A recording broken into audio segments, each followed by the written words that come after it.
I'm Bob Hallmark in Hawkins today. Let's talk weather. Boy, we've had a lot of it over the last couple of weeks, actually. Storms, power outages, trees down, things of that nature. And one thing that always consistently comes up when the power goes out is, what do you do? And most people will say they have to have a generator to keep all of their food from spoiling in their refrigerators, to keep their lights on, things of that nature, air conditioning. A generator is an essential piece. Unfortunately, a lot of people don't get these ahead of time, and there's a rush on places like here at Ace Hardware in Hawkins. Now, one of the reasons that I bring that up is we're joined now by Jimmy McLellan. Jimmy, I'm guessing you had some action yesterday. Some people were coming in, weren't they? Yeah, it was pretty busy. Got going on extension cords and things like that. Now, this is one of our models right here. This is a Generac GP portable.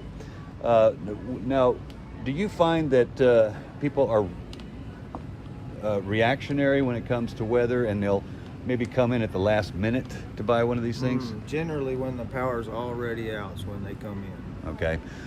Which is usually not a good idea, because everybody starts to come in looking for a generator. Yeah, stock goes down real fast. Yeah, now, one of the things that we've noticed previously is that these kind of things usually go pretty fast, particularly when we have power outages countywide, things of that nature. A lot of people come in looking, provided that you have power and that you're open, but a lot of people will come in looking for these things, and they might be out of luck because you only stock so many in the store, and then you have to kind of back order these things, right? Right, correct. Okay. It might take a week or two to get one in. And in a week or two, that might not help you. Right. So you find that, now, how essential are these things? You can get these at different sizes and things like that. What would you recommend for somebody who had maybe a short-term power outage? What would they need? I would say at least a 6500. That way you can run some fans in a freezer or something. Maybe breathing treatments if you medical, things like that. Oh, good point. Let's say somebody just wanted to protect their essentials. Let's say freezers have got to be number one because you want to protect your food. But other things like air conditioning, I mean, if you're in the heat, it can be stifling. So what would people need just for like bare essentials and things like that? You would have to add your running watts up of what all you actually needed, and then go that way. All right. If you had several freezers, you would actually need to add all that up. Right, because But for one little small freezer, 3600, you might be able to get away with that. And a little window unit or something. right, and there are some models, the larger models, that will have like 8 outlets where you can charge up 8 different power lines and things of that nature, power cords. Right. But obviously, You still have to go by the running watts. right.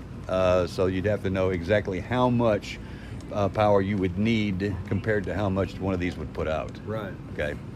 On a short term, I guess, as far as just maybe lights, one air conditioner, and one freezer, you could get by with maybe a smaller unit. You could.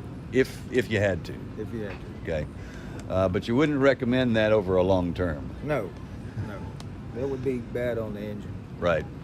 All right. So, and now you've had people come in, I'm sure, over the past couple of years looking for these. Do you get the similar kind of questions? Do they come up and ask you, what do I need? They do ask what they need a lot, but I always refer to the instruction manual. It's got running wattages in it. That's going to tell you a lot of things that they actually typically pull, so you can actually add that up. Okay.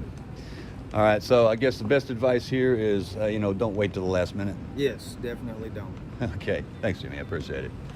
All right, and we'll have much more on this story tonight on KLTV 7 News. For KLTV Web Extra, I'm Bob Hallmark.